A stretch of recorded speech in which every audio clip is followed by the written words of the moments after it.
This is a Sandy Boy Productions podcast.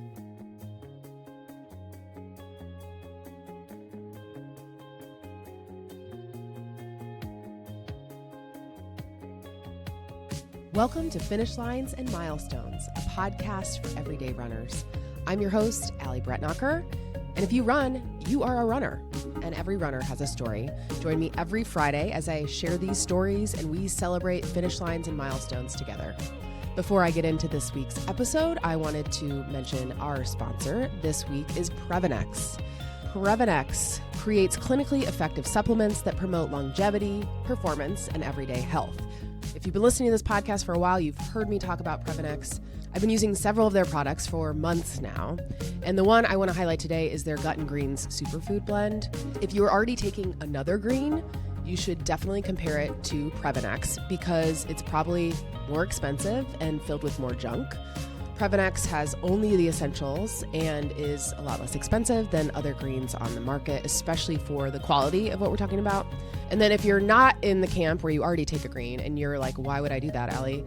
Well, there are a few reasons that greens are great to incorporate in your daily routine. And one would be for digestive health, right? Regularity, especially for runners, is important, if you know what I mean. And then also natural energy benefits. That's the one that I really notice the most. And as a mom of two young kids who's training for a marathon, I need all the energy I can get. And I've said this before, but I find myself not craving coffee as much. I really do credit the Previnex Gut and Greens with giving me more of the natural energy. And then for immunity and everyday health, which, again, young kids, I'm always trying not to be sick. So anything I can do to better help my immune system, I am so up for it. So if you are interested in trying Previnex, you can go to Previnex.com. That is Previnex.com. And you can use code AllieB, ALLYB, for 15% off your first order. Thank you so much, Previnex, for supporting this podcast. And now for today's episode, I'm really excited to introduce you to Amy Haas. You may already know her or follow her on the internet. She is Race Across the States on Instagram and elsewhere. She has the Run with Aim community and business where she is a run coach and helps women set goals, meet their goals, especially related to running. And I was drawn to Amy initially because I've seen some of her content where she's had this amazing progression of speed over time. And she just shows that hard work and persistence and consistency really pays off. And she has so many crazy stories because she completed running a half marathon in all 50 states. And so we share some of those stories during this episode.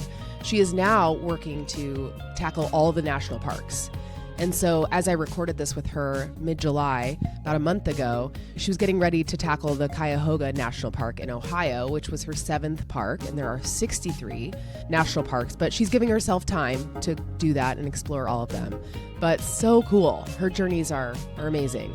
And then we also talk about what it's like to be a running influencer. So I hate that word. I know others do too, but she really has built this community over almost 150,000 followers, specifically on Instagram. And so I was curious to hear what that's like. And I don't know if you remember this or if you were, saw it at all, but there was a debacle with Advil involved and Amy was swept up in that. And so we talk about that and her side. And I just remember feeling so bad for her, just trying to do your thing and make a business out of something you love. And then people take it the wrong way and it gets blown out of proportion. And here we are. But Amy is so lovely. And I know that you're just going to really enjoy this conversation with Amy Haas. Amy Haas, welcome. Thank you. Thank you for having me. This is wild to me because I have, like I'm sure a lot of people you talk to, have watched a lot of your content on the internet. And I've heard you on podcasts before. And now I get to talk to you. It's really fun for me. So thank you so much. Yeah, I try to do as many as I can. I feel like they're a fun way to just get your story out there, but I'm excited to chat. Yeah. So like I said, I don't know how the heck we're going to fit all that I want to ask you and talk to you about into this next hour or so, but we're going to try as hard as we can. I wanted to start with the fact that it is a race week for you. It is. So tell the people what race you're gearing up for this weekend. Yeah, so we actually have a close race. Usually I feel like I'm traveling really far away, but this one is actually in Ohio. So that will be exciting. We're going to Cuyahoga National Park. It's just a trail race. It's a 10-mile trail race, so a little bit shorter than my typical half marathon distance, but we're really excited. We're trying to hit all the national parks at some point. No real timeline on it, but it's fun to knock another one out. Yeah, it'll be number 7, right? Yeah, I think it'll be number 7. That's wild. How many national parks are there? There's 63. 63. That is so many. I should know how many we have in Indiana, but I do not know. How many are in Ohio? I think only 1. Okay, so you'll check that box. But then Alaska has like 7. Oh, okay. That'll be interesting. So you'll just move to Alaska for a year and it'll be fine. Exactly. Yeah, some states have like a few, like Seattle has like 3 within driving distance of each other, so that'll be a fun one to hit, but Ohio just has 1, so we're getting it done now. And remind me, Amy, what city in Ohio are you in? I'm in Columbus. Okay, that's what I thought. And you're originally from Wisconsin? Yep, Green Bay, Okay. Wisconsin. Awesome. I have not done a race in Wisconsin, and my sister lives in Milwaukee, so I need to just go do it. Yeah, Milwaukee's a good spot. Madison, Milwaukee, Green Bay, all are good spots. We have a lot of scenic spots too, I feel like, for races because it is on the water. So there's lots of good places there. Yeah, and Columbus, was Columbus, Ohio, your very first ever marathon? It was my first marathon. It was not my first half marathon. So Okay. the first half marathon when I went for all the states was Chicago, the Chicago half marathon. And which one? Because there's a couple, right? Yeah, I want to say it was in like September, but I'm not sure which one that is. It was pretty Okay. big. It was huge. There were a lot of people. I just remember it being such a crazy big event with like so much excitement that I just got completely drawn into the space. Yeah, how could you not be hooked after that? Yep. Yeah, dangerous. And now here we are. You've run a half marathon in every single state. Yep. And now you're just ticking off national parks. And Yeah. man, it's so fun. I love talking about running, which is why I started this podcast. So I had more of an outlet to talk about it with people who care as much as I do. I'm assuming with doing all the national parks over time, you'll end up then hitting all 50 states again.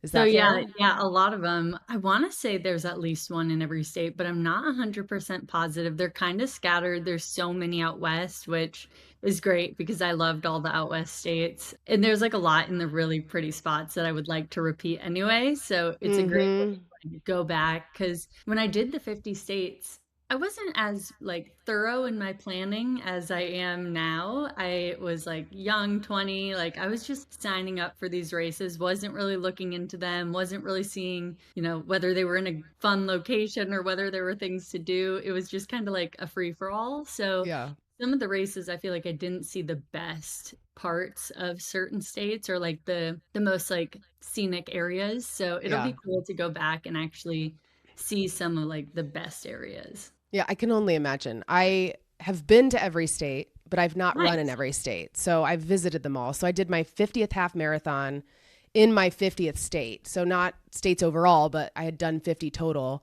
And I did that That's in awesome. North Dakota, which is save the best for last. They literally have a club that you can be a part of when you save it for last, which was funny. So Really? That's hilarious. yeah, hilarious. Who would have thought? But also like, yeah, who goes to North Dakota? No offense.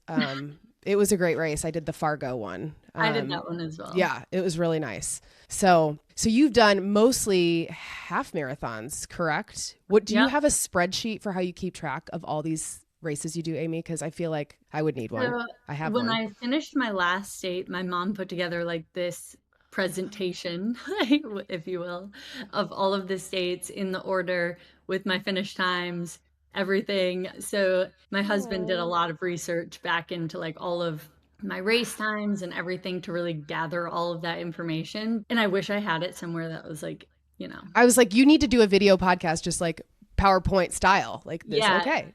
because it is really, really interesting for so many reasons to go back and look at those Yeah. things.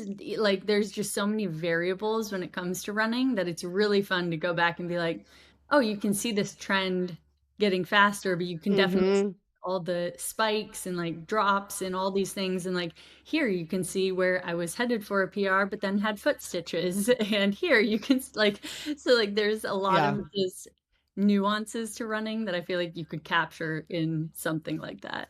Yeah, I'm so glad that I have a spreadsheet, but what I haven't done is what you've described, whereas like capturing some of the nuances or stories from those. Definitely it's documented now that I'm using Instagram a lot more for that. But, I'm like, man, I have no idea what that year was like. Like I can see the time and I know that I did it, but like I cannot even tell you what I wore or anything else. Yeah. So Instagram was definitely helpful in that aspect of it, in kind of collecting all of those memories and all of those moments along the way that stood out to me from each state. So, yeah. Yeah, that's so freaking cool that your mom and your husband helped her do that for you. That's really special. I love that It so really much. was. Everybody loved sitting down for an hour and watching this presentation. Hey, I would love it. Yeah, my husband would be like, no thanks, I'm good. Because he's a one and done marathoner. Yep. So yeah, what is your husband's name, Amy? Jared. Okay. I'm so jealous that you guys run together. It's so amazing. I at least got my husband to do one. That's an accomplishment. When did he do it? We did it when we were dating. So he was still, quote unquote, trying, That's hilarious. But it worked because then I was like, well, this guy has to be the one. Like he'd never run more than a few miles. And then he started training. Well, there's so much I want to know about you, kind of where you're from and upbringing too. But let's just talk about you and Jared for a second. Okay. How did you guys meet and how did you end up roping him into being your running buddy? So we met online.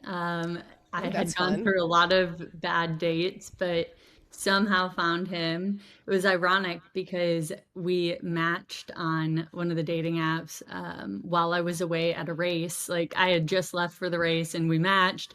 And he's like, oh, what are you doing this weekend? And I'm like, oh, I have a race. And I had the race and everything, and it was in Tulsa. And he's like, oh, did you win? And I'm like, yeah, I did. That is so perfect. Because little did he know, like, that's like, yeah. Did you win? Actually, yeah, I did. He's like, okay, I'm interested.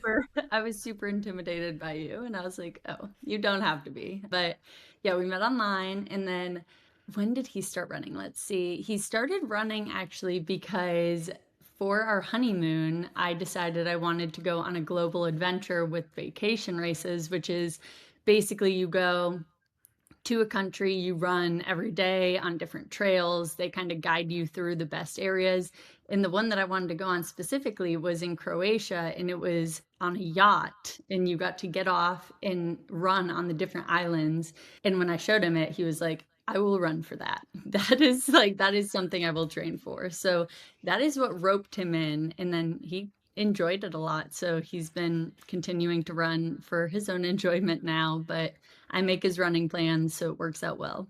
Oh, that's so nice. I think you just gave me the idea for what I want to do next year for my 40th birthday. It's so awesome. I would highly recommend those global adventures. They are so much fun. Yeah. So while we're on the topic of vacation races, I thought that they were just doing it like around the majors or like big races. I didn't realize they did almost like a running tour kind of a thing. Yeah, that's really cool. They're really, really cool because they're all inclusive too. So like the chef makes you like cultural dishes from whatever country you're visiting. The tour guides that are with you are from the country. So like they know exactly where they're going, what they're doing, what to show you, the best trails, everything. So you're really, really like immersed in this experience, but it's amazing. Okay. Yeah. Sign me up for that. Yeah. That sounds awesome. I have yet to do an international race, but I will at some point. Have you done a race abroad or? I have not actually. Ooh, okay. Well, that's got to be on the list for you, I'm sure. It is indeed. The majors are on the list, and yeah. So that includes Tokyo will be very hard to get into, but outside of that, I think it's doable. Yeah, for sure. Especially like you said with the national parks, you're not setting a hard timeline for yourself. You're just like, let's do it. Because you see all these people, especially on the internet, who are like doing all the majors in a year, and you're like, what? It's insane. How? It's crazy. Like running has just evolved so much from when I even first got like on Instagram or started running. It's just gotten so crazy. So crazy. Okay, so that's perfect segue. Thank you. You are a professional. Tell us a little bit about how you got into the sport. Like you grew up in Wisconsin. Were you athletic as a kid? Do you have siblings? Tell us more about that. I do have siblings, and I was quite athletic as a child. Sports were like definitely my thing. I was very, very energetic, very loud, and just like never stopped. So my mom got me into running as a way of like calming me down and channeling Mm-hmm. that energy. And from the very beginning, I loved it. Like I was winning races as like a little kid. I just like loved the competition aspect of it. I loved like pushing myself really hard. I even went to state like as a kid, like to Madison, and like ran the track and had like a coach and stuff. But Wow. How old were you, do you think, I when you went I to was like state? in first or second grade. Okay, that is a kid because I Yeah, have one of I those. was Yeah. pretty young, and eventually I transitioned to soccer just because all my friends were doing it, and I didn't wanna do a solo sport, like, by myself. I didn't really like that it was a solo thing and that all the pressure was on me to, like, do this Mm-hmm. thing. So, transitioned to soccer all the way through college, and then that's when my cousin asked me to do a half marathon, so I jumped right back over to running. Yeah, that's so interesting. So you played in college soccer? Yeah, I played club. I Oh, didn't play, okay. like Still, varsity or anything. Yeah. yeah, that's fun. And so you have siblings. How many siblings and where do you fall in the birth So order? I have 3 siblings. I have 2 older siblings and 1 younger sibling, so I'm right in the Okay. middle. Right in the middle. All right. Yeah, I mean, it's helpful to have older siblings, I've found, with sports and stuff because they can kind of bring you along. Were you guys all kind of similar in that you were pretty active? So my older sister and my younger sister are not at all. They are more of like the art Interesting. and like the writing and all of that. My brother, he's my older brother. He is very athletic as well. And we are both very athletic and very like business oriented. Like we're both like have that same mindset, I guess. I think we're both achievement based, I would say. Yeah. Like we both really, really like personal achievements. So he definitely was an inspiration for me growing up. He every day he would want to race me and he would just whoop my butt every day because he was like 8 years older than me. So like I was just this little kid trying to keep up. Now I could absolutely demolish him in a anything longer than like a sprint. Mm-hmm. Yeah, thank you to him for training you to beat the boys because one of my favorite pieces of content that you share is whenever you're like, yeah, these guys just underestimate me and then I win and it's so fun. I They love that. underestimate all the girls, and Mm, I just love when women can like compete and just show that we are not afraid to like put ourselves out there to do that. yeah, yeah. And then, so where'd you go to college? Ohio somewhere? Yeah, I went to Ohio University. My husband went That's to right. Ohio State, the Ohio State University. I went to like Yes. the lesser one, just OU, just Ohio University. Yeah. Just the OU one. They have Hmm. the big Halloween party, right? They That's what do. they're They known are the for. party school. Yep. Okay, I went there my freshman year of college for Halloween. Nice. I don't Yes. remember much of that other than the No. fact that I was like a black angel, which I don't know. I can visualize the pictures, but not much else. But I went to Miami, Ohio, so I went to Oh, undergrad nice. in Ohio as well. J. Crew U, as they liked to call it. Yes, I actually had a scholarship there and I turned it down because for some reason in my mind I was like, I am not fancy enough for this college. Like, I could talk to you about that for the next hour because I was not at all. I did not join a sorority while I was there. I felt out of place for quite, and out of shape, frankly, for a while. And then I finally found my place there and really enjoyed it. But yeah, it was I'm glad scary. you did because that was definitely my concern with going there. I was like, I don't want to be in a sorority, so what do I do? Like, I just can't go there then, I Right. guess. I know. Yeah. I was like, nobody in my family had ever been Greek. So I knew nothing. And it's like one of the biggest Greek schools. And Yeah, yeah, so you can go to love college that. and not be in a sorority. So, okay. So let's go back to your cousin and why you ended up doing your first half marathon. So you mentioned that your cousin asked you to do it, Hmm. but can you tell the story about why you did Yeah, that race? yeah, so her brother, my other cousin Scotty, had passed away when we were all young from cancer. He was Mm, only 12, oh my and God. I was really young. I was like 5 or 6, and she was a little older than him. So, like, she's quite a bit older than me, like or like 8 or 9 years. So she asked me to race in memory of him together. And so I agreed to, even though I didn't really want to race, the sentiment of it was important to me and meaningful to me. So I was like, okay, one half marathon I will do with you. Not a big deal. My mom got us like these little angel wings to tie in our shoelaces. So like every time I Oh. ran, it was something that I was like thinking about, but definitely lit a fire under me to be like, okay, I can do this one race. Like, I love your mom every time you mention her. It's like, I know she is she's the the best. sweetest. Mhm. And my mom is too. Hi, mom. She listens. So after that first one, that's so cool that you got to do that in honor of somebody and it got you started. So then, do you have a total number of half marathons that you have done up until now? I honestly don't, but I would imagine, I know I've repeated a few states a few times and I've done a few in Ohio here and there. So I would say it's got to be close to like 65, Okay. probably. Yeah, that's around how many I've done, but I did a lot of them were local ones that I would do every single Hmm. year. So that adds up pretty quick. I actually I do the same local one usually. And the past 2 years, I got the same exact time down to the second. Oh, that's weird. Isn't that so crazy? I was like, oh, Yeah. that looks familiar. And then I looked at my previous time and I was like, wait, that is so crazy. Yeah, because you couldn't even, I mean, getting in even in the same, yeah, that's really wild.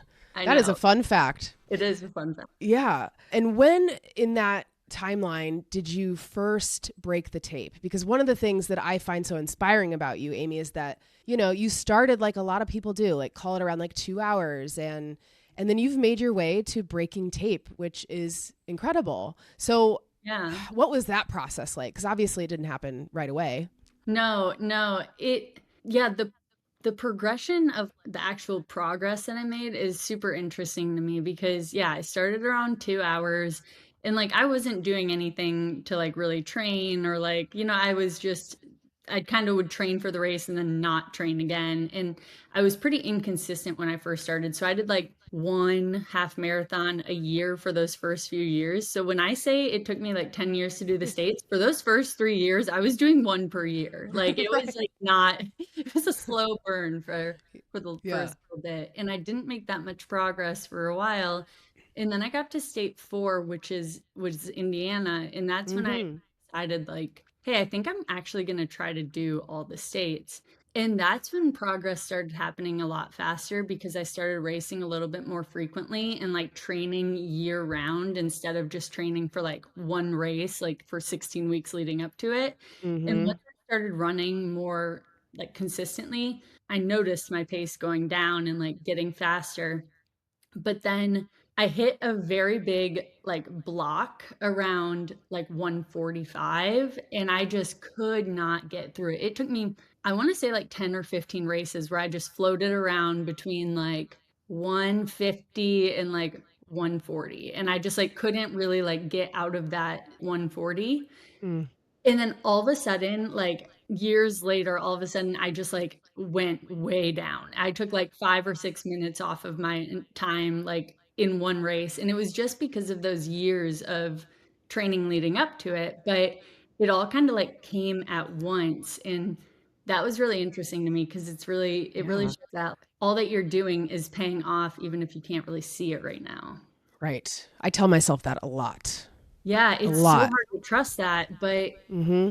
was such a good example for me because all of a sudden it just like and it wasn't just that race, it was like the next three races I took time off like boom boom boom and ended up going sub 130 within like the next few years. So it like happened pretty fast once I got through that like block of like one. Mm-hmm.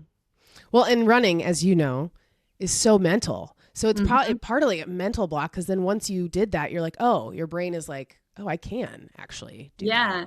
Yeah, and it took a lot of me reminding myself that like not every race had to be a PR and like a lot of the Yes. races I did had tough courses or they were in locations that I wasn't used to running, or they had weather that I wasn't used to experiencing, Mm-hmm. or I was going straight from where the temperature was like 40 in Ohio to somewhere where it was 80. And so there were all Yeah. these conditions where I wasn't really thinking about it at the time, but looking back, I'm like, well, of course I wasn't going to PR that race, but it was great training. Like, Yeah. Yeah. I've finally realized that myself, like in the last few years. You don't have to try to be your fastest every time. I mean, I've mhm. done so many. It's like, just do it for fun, which is Yeah, so hard it because I'm is. super competitive, not necessarily with other people, more so with myself. Right. So Yeah. we'll have to talk more about that because I would love you to give some advice on that topic because I could talk about that for a while too. But I want to dig into some of the stories within your 50 states because Okay. you're so nice in sharing your content. You highlight some of them. And I'm like, okay, good. I'm just going to use this list and we're going to talk about these. Yeah. Probably my favorite one is Hawaii because you mentioned stitches earlier.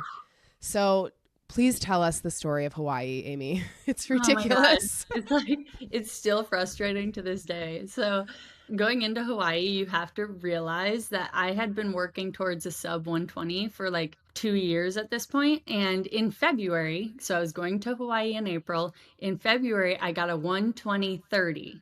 So I only needed 30 seconds, right? Like, Yeah. I'm setting the stage for this because going into Hawaii, I am in like peak condition, right?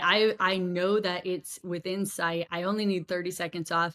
I am like training my butt off. I am ready. I'm going to take the taper as seriously as I can. I am going to control everything I can going into this race. And then we get there and my husband is like he's like, "It's 4:20. Would you like to take a gummy and go snorkeling?" Like, would Yeah, obviously. like duh, like of course we should do that. So we Oh get in my the God. water and I like feel something weird on my foot and I'm like, I'm pretty sure I just cut my foot. And he's like, "Oh, it's probably not that bad." And I'm like, "No, it actually hurts pretty bad. We should get out. Like this doesn't feel quite right." So we get out and it is just like nonstop gushing blood. And we're both looking at it like, this is a problem. So we try to go to the store and like handle it ourselves with Oh like my God. we got like we even tried to like that like glue. We tried to like glue it back shut and it just like would not hold and like was Oh just my God. bleeding. So eventually we did have to go into the ER and get stitches. And this was 48 hours before the race. And this girl is looking at me like I'm crazy as I'm asking her to add an extra stitch because I have a half marathon in 2 days. Yeah, you're like, no, really get it good. She's like, that's not happening. And I'm like, no, that is happening. So, like, whatever we need to do.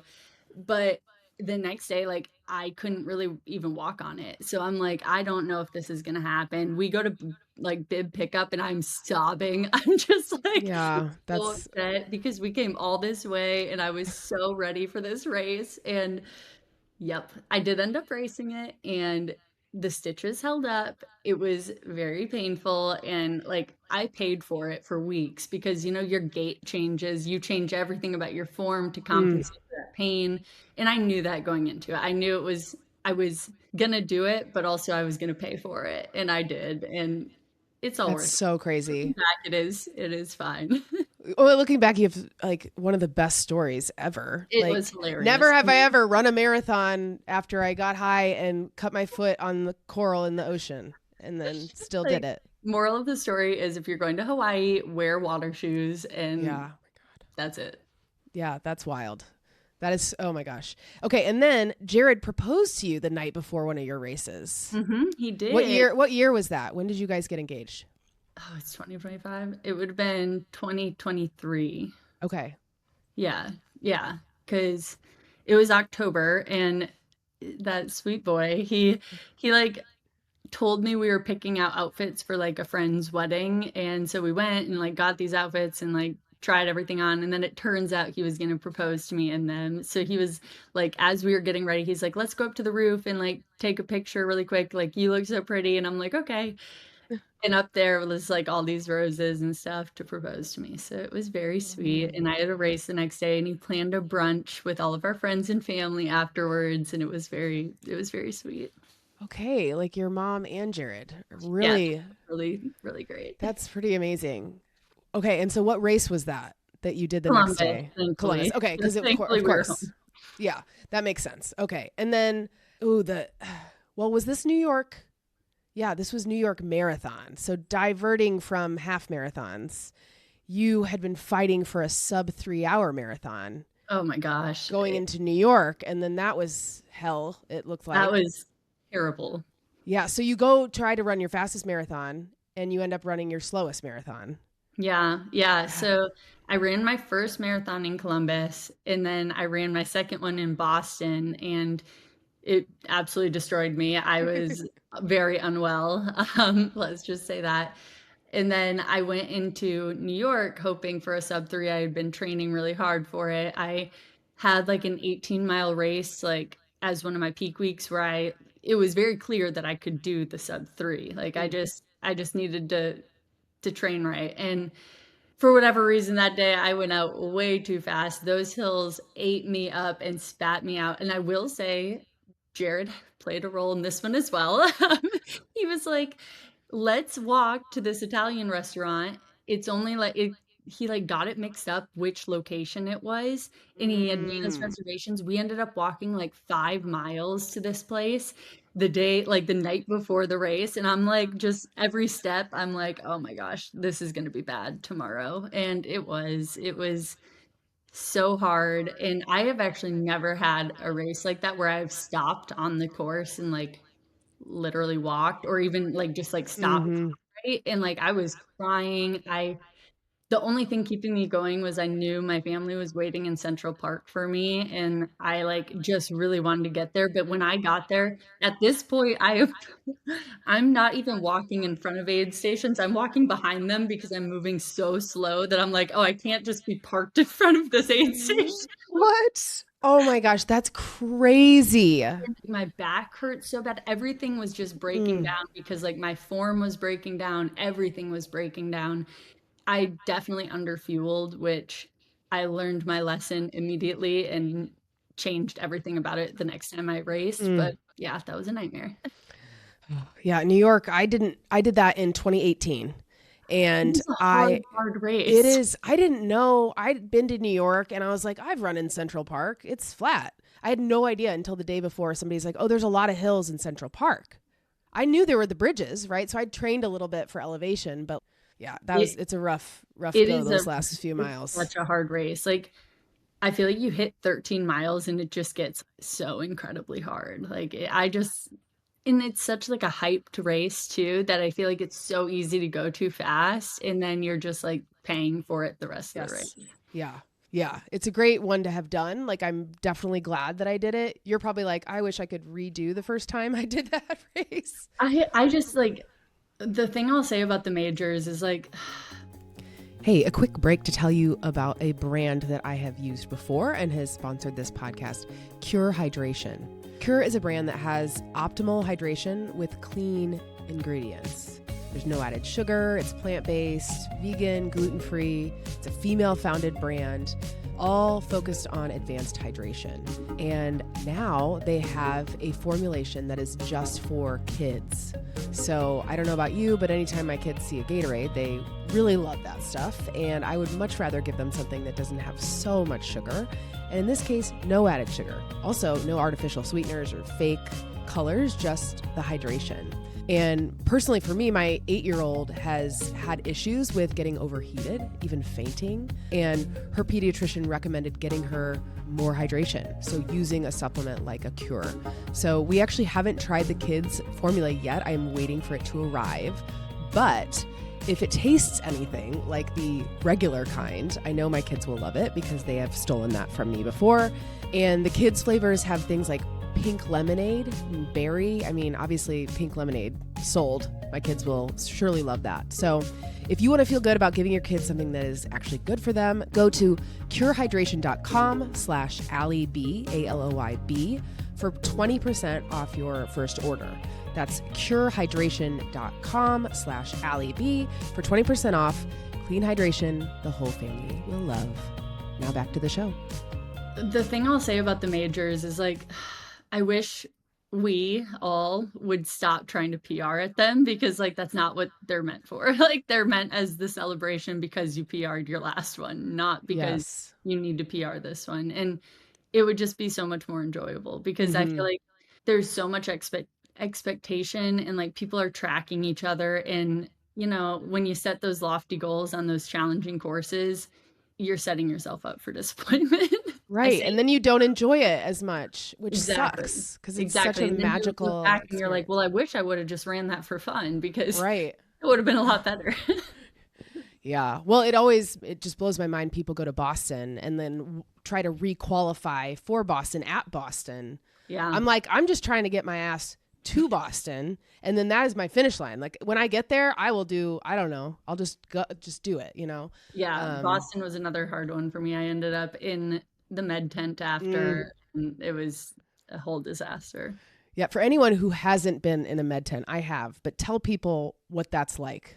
Well, they tried to get me to stop at mile 18. They were like, come on, come on, come on over here. You don't look well. Like, come sit down. And I'm like, no, no, no. Like, I'm going to keep going. Good. And I'm like, at this point, I'm like, people are screaming my name. And I have videos of me like looking over and like not actually looking at people, but I'm just like so out of it. Mm. And yeah, I crossed the line and vomited everywhere, got hoisted into the med tent, passed out.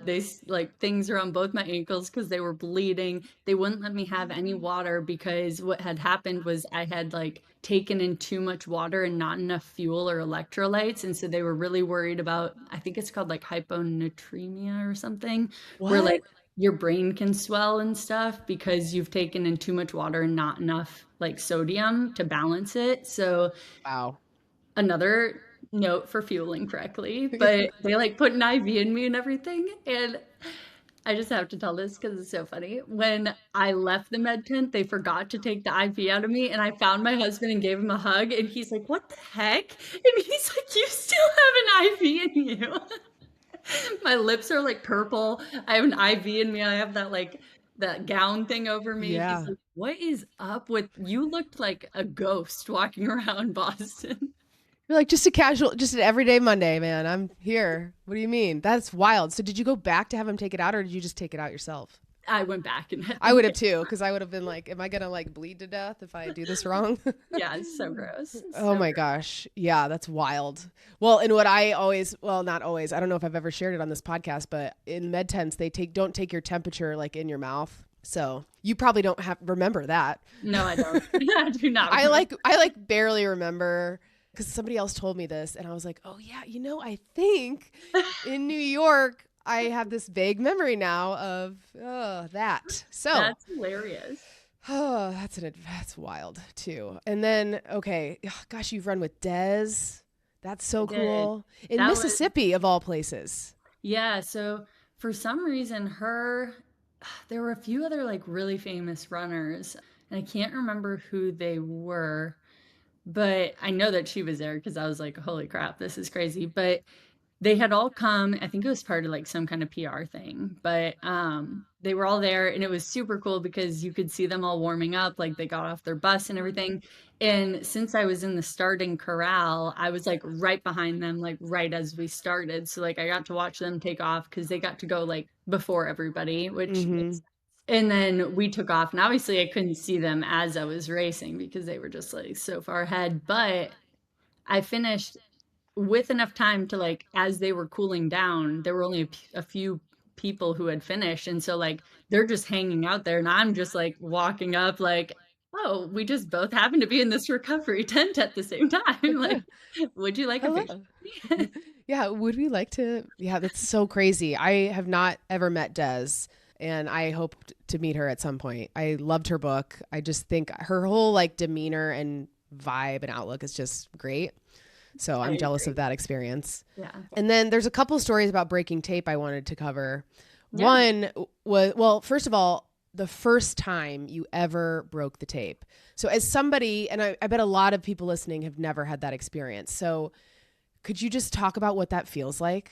Especially when it's your first time, you're like, is this real life? Yeah, Little Rock was the first race that like had a tape, had like special like it was a bigger race too, so it like kind of made like it just was the first one that like really, really was like, holy crap, I can't believe I won this. This is like, it wasn't like 100 people, it was like thousands of people. Crazy. And I will say when I first started the race, I'm somebody who like always underestimates myself very much. Like I didn't even want to be in the A corral. Like I was like, Mom, I'm not fast enough for that. Like she's like, you need to start up there because otherwise you always get stuck behind people and then you're frustrated. So just start where you need to start. And that made me nervous because I just didn't want to put expectations on myself. I hate having those kinds of expectations. And so we took off and we're running, and all of a sudden this biker pulls up next to me and he's like in his walkie, like, I'm with the first woman. And I'm like, I don't think so. I'm like, there's gotta be somebody else. I literally made him go check. He's like biking up. He comes back. He's like, nope, like you're the first girl. And that was a little nerve-wracking because I had to hold it like the whole time. Like that was in the first mile. So I'm like, No. behind me, like, what the heck? Is anybody coming? Oh. And I'm like asking the biker, like, is anybody behind me? And he's like, I'm not allowed to tell you that. Why is he not allowed? That's wow. Okay. You make me turn around. Yeah, but he was super nice. He was That's so and cool. he actually filmed the whole thing on his little GoPro he was wearing. And so Aw. he sent me all these videos after and was like, here's a video of you waving to your mom, and like here's a video of you like getting cheered on by all these other women. And I'm like, this is so nice of you. What an angel. Yeah, the feeling of coming into that finish line and like the finishing shoot and just all the people, and there were cameras behind the line of like the local newspaper and stuff, and just like it's such a moment of just like their like disbelief of what is happening. You just feel like you're like literally floating, like you're just like in a different universe. Yeah. It's hard to explain. It's like on your wedding day or something, like that Yeah. feeling. It's like I'm just existing. Like there's like Yeah. I don't Or even when know. you have a gummy on 420. It's Yes, kind of the same. exactly. You're just Like, like I'm in the here and clouds. just watching my life from somebody else. Yeah, Yeah. it's a crazy feeling. And did you think, like, one of the first things that comes to my mind, I've actually held the tape, okay, because I'm on Nice. the board of directors for the Indianapolis Monumental Marathon, Okay. which you have to come do sometime. But yeah, so I've held the tape, not for the marathon, but for one of our other events. And I just remember being so nervous, like holding it. So I'm like, you don't want to get it too low, like, especially when the first female comes, you've got to make sure like the guys don't mess it up. So anyway, like, were you thinking, what do I do with my hands? That's like one of the first things that would come to my mind, because you can't just like run through it like you normally would. You have to put your hands up. So like, Yeah. do you remember thinking that? I have always put my hands up. I feel Can you like there's imagine? usually a photographer there, so I'm usually just like looking at them and like posing or whatever. But Yeah. yeah, I definitely have on state 50 when I knew that I had won, and like it was like such a big moment, and like there was just like so much going on. I was like, what do I do? What do I do? Do I like turn around and wave at people? Like, what do I do right now? What am I Yeah. supposed to do? Because you just almost want to stop time. You're like, well, I just want this moment to last longer. So do I Yeah. just like slow down and walk through the tape, or like, Yeah, right. Or yeah, that's just so cool. Okay, and then my favorite story is when you had to redo a picture. yeah, that was, where was that? That was So in funny to me. Massachusetts. Yeah. So the 10K and the half marathon had started at like the same time, and they didn't expect a half marathoner yet. And so like I run through and like nobody says anything. My mom is cheering. She's like, It's like you won. Like so excited. And finally, like the people who are like over by the finish line are like looking at my mom, looking at me. Obviously they saw how fast I came running through, and they like walk over and they're like, did you do the half marathon? I'm like, yes. And they were like, shoot, like so we embarrassing for them. runner, like we need a picture of you for the newspaper, like could you come back and like do this again? And at this time I had already like taken off my I had taken off I think Oh, my no. bib even, and like had like put it aside or whatever, like I was done. And then they made me redo it, and I was like, all right, that's fine. That's But it so was great. ridiculous. Got good That's pictures. so yeah, that's so funny to me. Well, and as race organizers, they were probably mortified. Yeah, because there was a tape and everything. Yeah, it's like you have one job, like, and you have walkie-talkies everywhere. Like, somebody should know. Yeah, it was Yeah. hilarious. Oh man. Okay, I think I've covered most. I know I haven't. You finally got your sub 3 at every woman's I did. marathon, and that was last year, right? Mm-hmm. Yeah, so amazing. And you've done a sub 120 half. And that was the one in Rhode Island where it was your Yep. 50th state. You win. And it's your, I mean, That was how the did you, trifecta. how do you celebrate that? We actually had a vacation home for a week after that. So it was Excellent. it was quite the celebration. Did you wear your medal the entire week? Because I probably wore would it for a lot of time. Every time you leave the house, you're like, I must put my medal on. Yeah, I mean, that whole week was very much Amy centered. Yeah, that's so cool. Star of my own show. That's really fun. That's so well deserved too. After like all the hard work for all of those things, like the time is great, but like 50 states, that takes, like you said, a lot of years, a lot of planning. And did you ever officially join like the half, what is it called? Like 50 states club or anything like that? No, I didn't. I didn't even know that was a thing until pretty funny. well into my journey. And then I was like, oh, there's people who do this. Yeah, I guess this is a thing. Yeah, it's a whole subculture, which I'm not super familiar with. I just had a woman on who's done it and is about to do it for a second time. And it's just like wild. Just like people are nuts. It is. You included, man. Okay, so I also really want to get into being an influencer because I find that so fascinating as somebody who is trying really hard.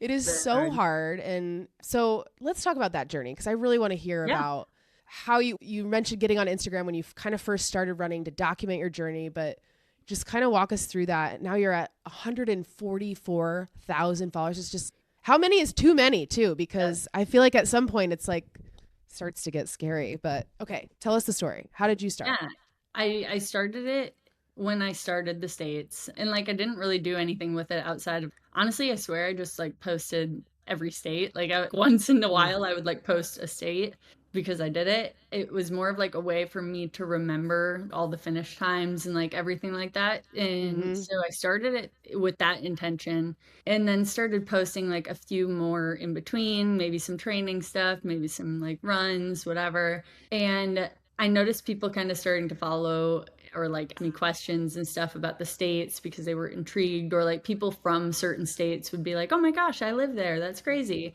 And really loved that because I was like, oh my gosh, this is fun. Like I get to talk to these people. And a lot of like women were messaging me like questions about running and stuff. So I started putting a little bit more time into it and actually like following other people and building it.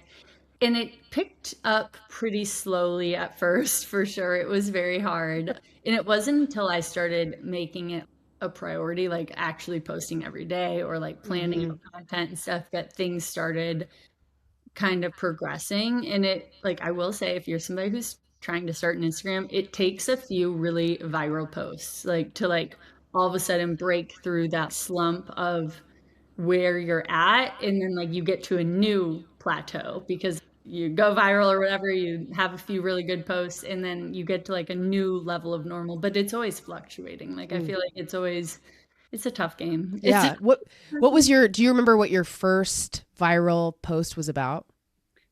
I don't honestly, but I want to say like there were a lot of women-centered things early on that I feel like went really viral, like whether it was like about catcalling and like issues that women face that were more like nobody wants to talk about these. And I think I would like post about them and people were like, oh, okay, like we're going to talk about this. We're going to jump in and we're going to like have our voices heard type of thing. And those posts really went, and this was when it was a lot less saturated. Yeah. What year would this have been?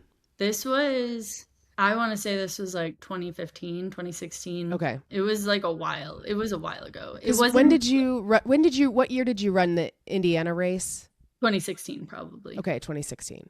And is that, can we say your Instagram was started in Indiana? Did you start it like at that race? It was around then because that's when I like actually started documenting everything and like putting time into it and stuff. But that's cool.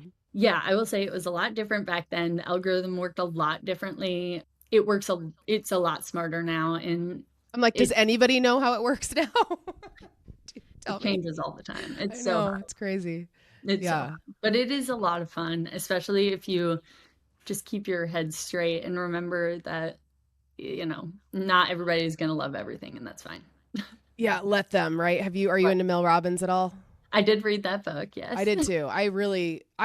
Regardless of what people think about Mel Robbins and whatever, but that book, you have to read it. It's a good one. It's so good because you're just like, yeah, no matter what I do, Yeah, it people are doesn't. not going to like it. It's so weird that that's not so obvious. Yeah, and it did start getting crazy with the Instagram when people started like recognizing me like places at races. Or I will say in Idaho, Jared and I got off the plane, and like usually the first thing we'll do is stop at a grocery store, like stock up on like bagels, whatever I need that's like Mm-hmm. clean but like easy carbs. So Yeah. we're at the grocery store. I look like death. Like I am like just like my hair, everything's like not well. And I'm walking through this grocery store and we get to the checkout and this girl's like, "Are you Amy?" And I'm like, "You're kidding." Like you're somebody, and she asked for a picture and I'm like, "Oh, shoot." Like, good God, Like, no. great, this is going to be on the internet.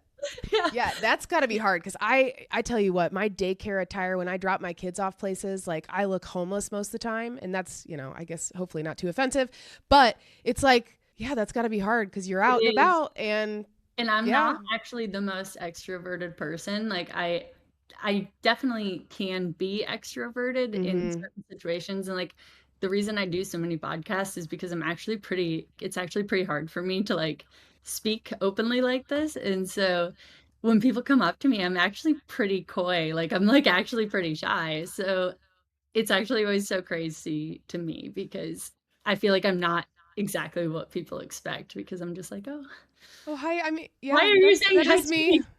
I'm just I here am to run the same race as you." I am so awkward. There's people like, cause in the local running community, people listen to this podcast and so they know me and I don't know them. And then they say something and it's like the best because I'm like, that's so cool that people actually listen to my podcast. But Yeah. also you're like, oh my gosh, this is kind of like really weird too at the same time. Well, and I always feel really, really bad when I don't know who somebody is and they know Yes, who I am because they'll like say hi and I'm like, "What is your Instagram handle?" And they'll say it right. and if I don't recognize it, I'm like, "I don't know why I just asked that because now I still don't know who you are." Yeah, that's funny. I mean, Amy, I have like 3,000 followers, okay? And I still have that problem. And it's so funny to me to think that you could try to keep track. And I It's think a it's lot of helped fun. me understand with other people. It's like, yeah, you're going to have no memory. Like if I came up to you at an event, shoot, we've had an hour-long conversation. You still won't know because we've never met in real life. And I would not be offended because it's just how it works. And I have a horrible memory anyway. So do It you is. remember like the first brand that approached you? Or did you start approaching brands? Because I feel like influencers, I don't know when that really became a thing. But like Yeah, right when you started, it really wasn't quite yet, it right? wasn't really a lot of brands back then were doing a lot of gifting or like Mm. I actually reached out to a lot of brands for prizes for because that's like about when I Mm-hmm. started the Run with Aim group. And the Run with Aim group started ultimately out of a need for me to make more money because I couldn't afford to do the States. And so I'm like, and I was doing Uber Eats to supplement my income. And I'm like, this is just not working. Like I'm working all the time. I was doing Uber Eats, I was dog sitting, I was like nannying, I was doing all kinds of like random jobs. And finally I was like, Crazy. none of these things are things I actually want to be doing. So like Right. why don't I just put some thought into like something I actually want to offer and like actually take a step here. So I started thinking about starting a running group. It was when COVID hit. So I'm like, okay, people Mm. want an online space, they need something. So I started that and I started reaching out to brands to like ask for prizes for this. And Mm. that's where I established a lot of relationships. Like I asked Salt Stick way back when, and I still work with Salt Stick 6 years later. Like That's I am amazing. still like now in a paid space, but back then it was just them sending me some products. So a lot of those relationships started a long time ago and have evolved a little bit. But back then it was a lot of me reaching out, and now it's a little bit more them reaching out to me. Right. Absolutely. Because now you've built yourself a platform. This is so interesting because like at what point this is so awkward when they're like giving you free stuff and now you understand your value and you're like, hey, like even having you on this podcast feels like cheating because I'm not paying you to be on my podcast. But as a result of having somebody like you on my podcast, it'll be more visible. So how do you navigate those kinds of situations where brands are like, here, I'll give you this free stuff and you'll post about it, right? And you're like, no, that's not how this works. Yeah, How does it work? Tell I just people. have a canned message that I just plug in and I'm like, "Thank you so much, but if you would like my rates, please email me." There you And go. I've actually sent that to a few friends who like are at that like space where they're like, "Do I just keep saying yes or," and I'm like, "Just send this message, put in your Yeah. information and send it," because we have an entire room. I am not even gonna freaking lie. It's called our inventory room and it's upstairs and it is where we will hopefully have a baby someday. But right now it is a room full of totes, full of products that I need to just give away to other people because like I'm not gonna use them or like there's just so much of it that like Yeah. You can't. I can't possibly a brand, I'll be like, yeah, send me, sure, you can send me X. And they'll send me 20 of them. And I'm like, okay, so like I didn't need a What whole needs year's needs? worth of this. Yeah.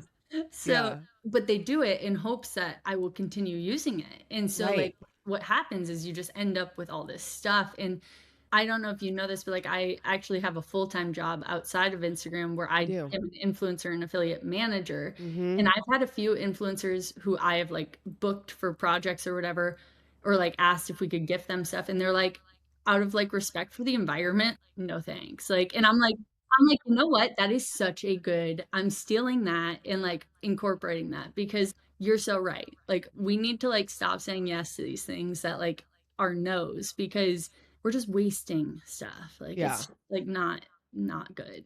Well, thank you for letting me send you a bouquet for every women's marathon. Yes, I Because actually it's love one of it. those things where I'm like, I'm a really small business. To me, it's like brands that have the money that expect you to do things for free. That's what really grinds my gears for Yeah, people like you, not necessarily for me, because I'm trying to make my way and prove that I I thought that can. was so sweet. I use the mug all the time.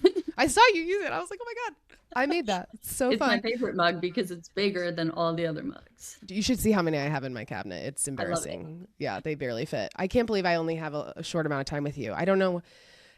I'm so sad that I can't just ask you a million things. I want to hear your side of the Advil stuff Oh gosh. because the reason I want to talk about it is because I want people to better understand what it's like to be in the position you're in. Because imagine that big of a brand wants to work with you. Like that's a dream. And then it turns into like this nightmare of people being like really mean. That was actually so insane to me because, right, Advil reaches out and I'm like, holy shit, like Advil, like freaking like household name, like product just reached out to me, like that one of the biggest, just huge, right? So I didn't even really think twice. I was like, I use Advil sometimes. I don't use it like every day. I mean, I'm not like popping Advils before I go work out, but like who hasn't had an Advil? Like it's Yeah.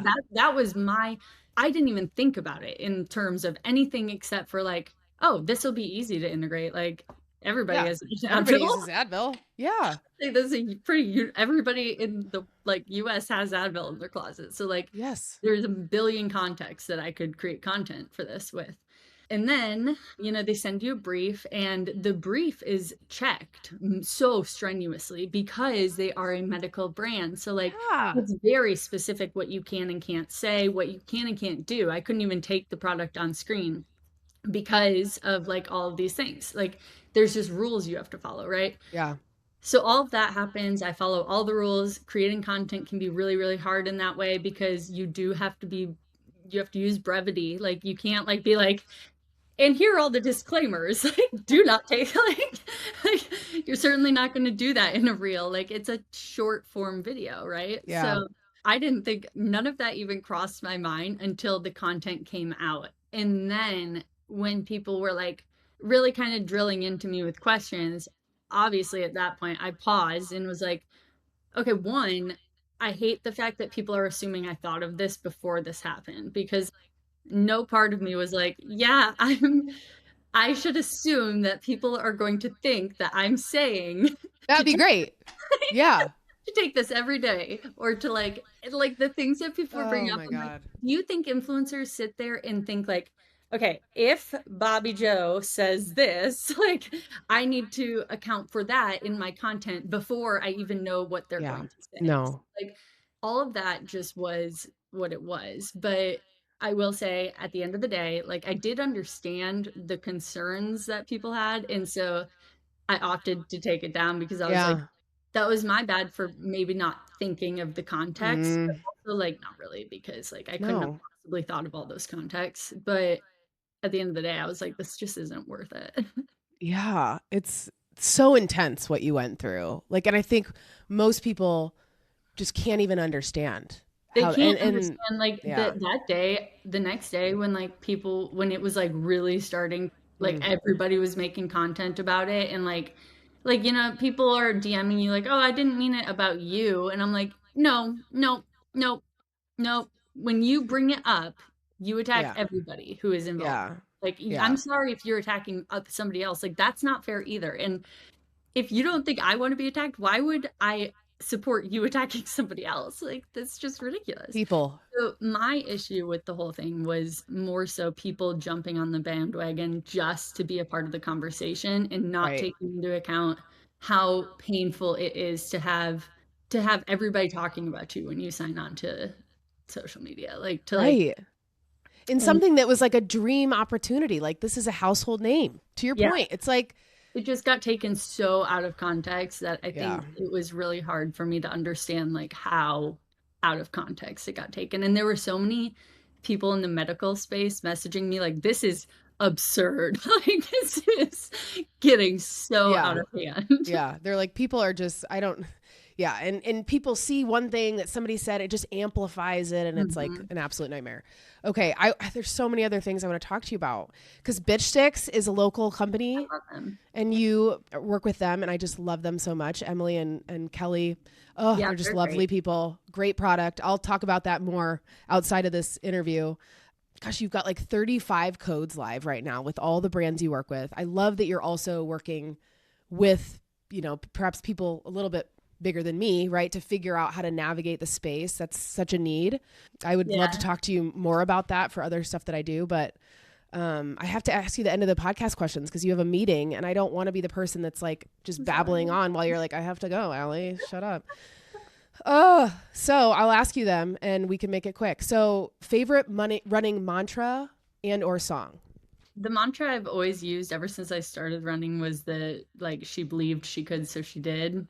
It's just so simple and so, like, if you Mm-hmm. just think you can, just go do it. Stop thinking about it, stop planning it, just, like, go do it. Mm-hmm. Do you listen to music when you run? Nope. Not Okay. anymore, I And used not to. anymore.